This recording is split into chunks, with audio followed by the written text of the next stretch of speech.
ಸಿಂದಗಿಯ ಸೊಂಪು ರಸ್ತೆಯಲ್ಲಿರುವ survey number 842ರಲ್ಲಿ ಮಾನ್ಯ ನ್ಯಾಯಾಲಯದ ಆದೇಶದಂತೆ ತಾಲೂಕು ಆಡಳಿತ ಇವತ್ತು ಅಲ್ಲಿ ಅತಿಕ್ರಮಣವಾದಂತಹ ಜಾಗವನ್ನು ತೆರವುಗೊಳಿಸುವುದರ ಹಿನ್ನೆಲೆಯಲ್ಲಿ ಇಲ್ಲಿ ನಿರಾಶ್ರಿತರು ಪ್ರತಿಭಟನೆ ಮಾಡುತ್ತಿದ್ದಾರೆ. ಬನ್ನಿ ಅವರೊಂದಿಗೆ ಚರ್ಚೆ ಮಾಡೋಣ. ಸರ್, ಏನು ನಿಮ್ಮ ಬೇಡಿಕೆ? ಯಾತಕ್ಕಾಗಿ ಈ ಹೋರಾಟ ಮಾಡ್ತಿದ್ದೀರಿ? ಸರ್, ನಮ್ಮ ಹೋರಾಟದ ಒಂದು ಇತಿಹಾಸ ಇದೆ. ಏನು ಇತಿಹಾಸ ಇದೆಯಪ್ಪ ಅಂತಂದ್ರೆ ಹೇಳ್ಬೇಕಂತಂದ್ರೆ ಸುಮಾರು 2002ರಲ್ಲಿ ಅಲ್ಲಿ ನಿರ್ಗತಿಕರಿಗೆ ಅಂತೇಳಿ ಸರ್ಕಾರ ಒಂದು ನಿವೇಶನವನ್ನು ಅಲಾಟ್ಮೆಂಟ್ ಮಾಡ್ಕೊತದ್ದು. ಆ ಅಲಾಟ್ಮೆಂಟ್ ಮಾಡ್ಕೊಂಡಿರ್ತಕ್ಕಂಥ ನಿವೇಶನ ಅತಿ ಕಡುವು ಬಡವರಿಗೆ ಏನದ ಆಶ್ರಯ ಯೋಜನೆ ಅಡಿಯಲ್ಲಿ ಹಕ್ಕುಪತ್ರಗಳು ವಿತರಣೆ ಮಾಡ್ಬೇಕಂತೇಳಿ ಸರ್ಕಾರ ಒಂದು ಪ್ಲ್ಯಾನ್ ಔಟ್ ಮಾಡ್ಕೊಂಡ ನಂತರ ಆ ಬಡವರಿಗೆ ಯಾರ್ಯಾರಿಗೆ ಹಕ್ಕುಪತ್ರ ಇಲ್ಲ ಆ ಎಲ್ಲ ಫಲಾನುಭವಿಗಳಿಗೆ ಸುಮಾರು 475 ಫಲಾನುಭವಿಗಳಿಗೆ ಹಂಚಿಕೆ ಮಾಡ್ತಾರೆ. ಅದರೊಳಗೆ ಇಲ್ಲಿ ಹೋರಾಟಕ್ಕೆ ಬಂದಿರತಕ್ಕಂಥ ಫಲಾನುಭವಿಗಳು 84 ಕುಟುಂಬಗಳು.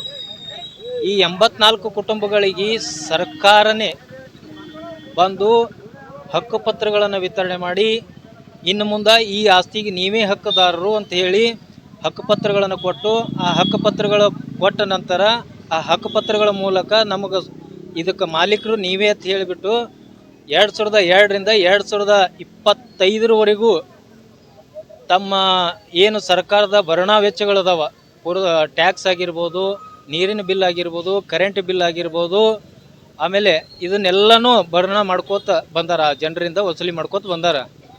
ಇವತ್ತು ನಮ್ಮ ಹೋರಾಟದ ಒಂದು ಇತಿಹಾಸ ಇಷ್ಟೇ. ನಾವು ಸರ್ಕಾರಕ್ಕೆ ಕೇಳ್ಕೊಳ್ಳೋದು ಇಷ್ಟೇ, ನಮಗೆ ಕೊಟ್ಟಿರ್ತಕ್ಕಂಥ ಹಕ್ಕುಪತ್ರದಲ್ಲಿರ್ತಕ್ಕಂಥ ಸರ್ವೆ ನಂಬರ್ 842/1 ನಮ್ಮ ಮೂಲ ದಾಖಲಾತಿಗಳು ಸರ್ಕಾರ ನೀಡಿರ್ತಕ್ಕಂಥ ನಮಗೆ ಕೊಟ್ಟಿರ್ತಕ್ಕಂಥ ಹಕ್ಕು ದಾಖಲೆಗಳಲ್ಲಿ 842/1 ಅಂತ ಹೇಳಿ ದಾಖಲೆ ಇದೆ.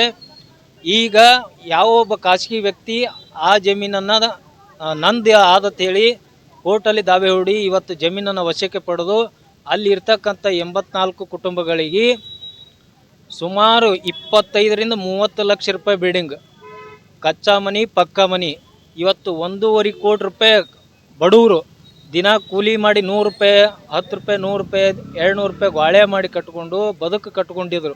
ಒಂದು ಸುಂದರ ಬದುಕು ಕಟ್ಕೊಂಡಿದ್ರು. ಅವ್ರದ್ದೇ ಆದ ಒಂದು ಏನು ಕುಟುಂಬದ ಹಿನ್ನೆಲೆಯನ್ನು ಹೊಂದಿದ್ರು. ಆ ಏರಿಯಾದೊಳಗೆ ಇರ್ತಕ್ಕಂಥ ಎಲ್ಲ 84 ಕುಟುಂಬಗಳು ಒಂದು ಸೌಹಾರ್ದತೆಯಿಂದ ಬದುಕ್ಲಕತ್ತಿದ್ರು. ಇವತ್ತಿನ ಸ್ಥಿತಿ ಹೆಂಗಾಗದಪ್ಪ ಅಂತಂದ್ರೆ ಆ ಖಾಸಗಿ ವ್ಯಕ್ತಿ ನನ್ನ ಆಸ್ತಿ ಇದೆ ಅಂತ ಹೇಳಿಕೆಸಿಂದ್ರ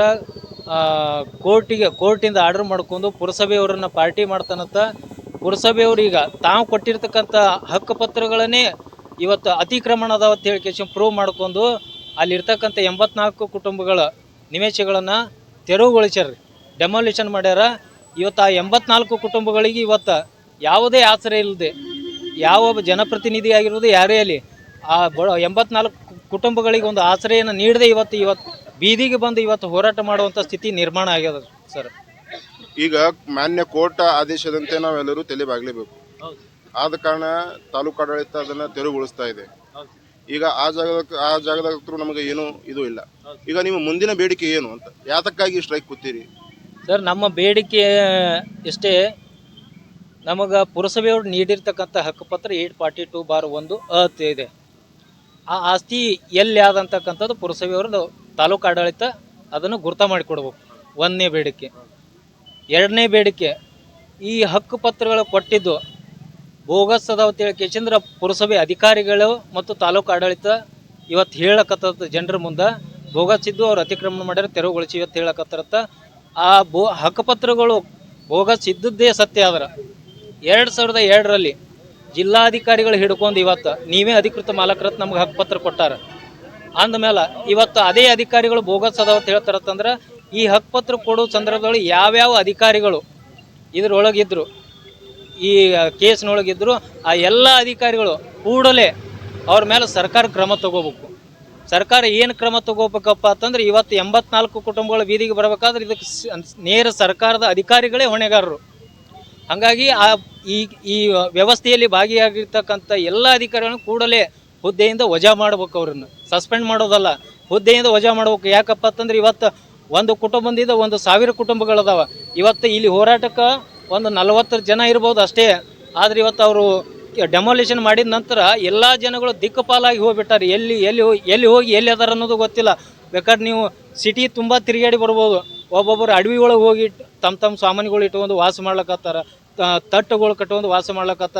ಈ ರೀತಿ ಇವತ್ತು ಸರ್ಕಾರ ಕೊಟ್ಟು ಇವತ್ತು ಅತಿಕ್ರಮಣ ಮಾಡಿರತ್ತೆ, ಡೆಮಾಲಿಷನ್ ಮಾಡಿ ಇವತ್ತು ಸಂಪೂರ್ಣ ಬೀದಿಗೆ ಹೋಗೋದ್ರ. ಈ ವ್ಯವಸ್ಥೆ ಅಲೆಮಾರಿಗಳಕ್ಕಿಂತಲೂ ಕಡೆಯಾಗ್ಯದ ಅಂತ ಹೇಳಿ ಕೆಚ್ಚಿಂದ ಇವತ್ತು ನಾ ಸರ್ಕಾರಕ್ಕೆ ಆಗ್ರಹ ಪಡಿಸ್ತೀನಿ. ಇದರಲ್ಲಿ ಎನ್ವಾಲ್ ಆದ ಎಲ್ಲ ಅಧಿಕಾರಿಗಳನ್ನು ಕೂಡಲೇ ಹುದ್ದೆಯಿಂದ ವಜಾ ಮಾಡಬೇಕು ಸರ್ಕಾರ. ಈಗ ಒಂದು ವೇಳೆ ನಿಮ್ಮ ಮಾತಿಗೆ ಅವ್ರು ಮನ್ನಣೆ ಕೊಡದಿಲ್ಲಪ್ಪ ಅಂತಂದ್ರೆ ಮುಂದಿನ ನಿಮ್ಮ ನಡೆ ಏನು, ಹೋರಾಟ ಯಾವ ನಿಟ್ಟಿನಲ್ಲಿ ಮಾಡೋರು ನೀವು?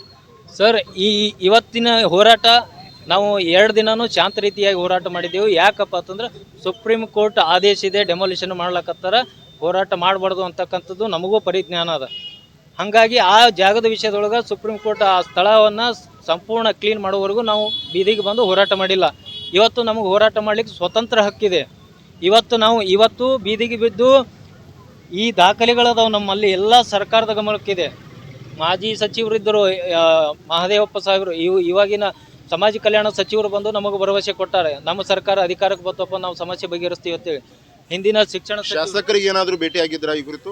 ಇದರ ಬಗ್ಗೆ ಶಾಸಕರಿಗೆ ಸಂಪೂರ್ಣ ಮಾಹಿತಿ ಇದೆ. ಶಾಸಕರು ಒಂದು ವೇಳೆ ಆ ಕೋರ್ಟಲ್ಲಿ ಕಬ್ಜಾ ಪಡೆದಿರ್ತಕ್ಕಂಥ ವ್ಯಕ್ತಿ ಡೆಮಾಲಿಷನ್ ಮಾಡಿದ್ರು, ಡೆಮಾಲಿಷನ್ ಮಾಡಿದ ಒಂದು 10 ನಿಮಿಷಗಳ ಒಳಗಾಗಿ ಸರ್ಕಾರ ಆಸ್ತಿಯನ್ನು ಕಬ್ಜಾ ಮಾಡಿ ನಿಮಗೇ ಕೊಡ್ತಾರಂತೇಳಿ ನಮ್ಮ ಎಲ್ಲರ ಸಮ್ಮುಖದೊಳಗೆ ಮಾತು ಕೊಟ್ಟಿರ್ತಕ್ಕಂಥದ್ದು ಸತ್ಯ.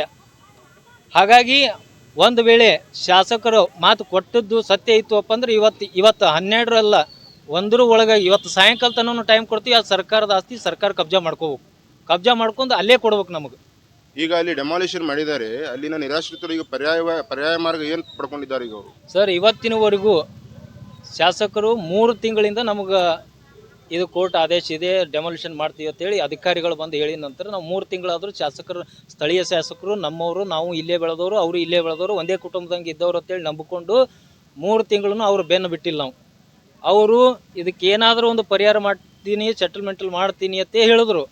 ಕೊನೆ ಕಾಲಕ್ಕೆ ನಾವು ಫ್ರೀಡಮ್ ಪಾರ್ಕ್ವರೆಗೂ ಹೋರಾಟ ಹಮ್ಮಿಕೊಳ್ಳೋಕೆ ಹೋದರೂ ಸಹಿತ ಅಲ್ಲಿಂದ ಹೋರಾಟಕ್ಕೆ ಶಾಸಕರು ಇದಕ್ಕೆ ನಾವು ಪರಿಹಾರ ಮಾಡ್ತೀನಿ ಅಂತ ಅಂದ ಬಳಿಕ ಇಲ್ಲಿ ನಿರಾಶ್ರಿತರು ಒಪ್ಕೊಳ್ಳಿಲ್ಲ ಅಂತ ಹೇಳಿ ಮಾತು ಕೇಳಬಾರ್ದು. ಇಲ್ಲ ಸರ್, ನೀವು ಪರಿಹಾರ ಮಾಡಿ 5 ಲಕ್ಷ ರೂಪಾಯಿ ಒಬ್ಬ ಬಿಲ್ಡಿಂಗ್ ಇದ್ದವ್ರಿಗೆ 5 ಲಕ್ಷ, ಮತ್ತು ಸಣ್ಣ ಮನೆಗಳು ಇದ್ದವ್ರಿಗೆ 3 ಲಕ್ಷ ರೂಪಾಯಿ ಕೊಡ್ರಿ, ನಾ ಏನ್ರಿ ಪರಿಹಾರ ಮಾಡ್ತೀನಿ, ಅದಕ್ಕೆ ಏನಾರ ಒಂದು ಹಾದಿ ಕಾನೂನು ಅಂತ ಹೇಳಿ ಶಾಸಕರು ಹೇಳಿದ್ರು ಕೂಡ ಅಲ್ಲಿ ಇರುವಂತಹ ಜನ ಒಪ್ಕೊಳ್ಳಿಲ್ಲ ಅಂತ ಒಂದು ಮಾತು ಕೇಳಿಬರ್ತಾ ಇದೆ. ಸರಿ, ಆ ಮಾತು ನಾವು ಹೇಳ್ತೀನಿ. ಆ ವಿಷಯ ಹೋಗಿ ನಾವು ಸೆಟಲ್ಮೆಂಟ್ ಒಂದು ಸಂಧಾನ ಸಭೆ ಮಾಡ್ತೀವಿ ಅಂತೇಳಿ ನಿನ್ನೆ ಒಂದು ಸ್ಟೇಟ್ಮೆಂಟ್ ಮಾಡಿದ್ರು, ಅದು ವಿಫಲ ಅವರೇ ಮಾಡ್ಕೊಂಡಾರಂತೇಳಿ.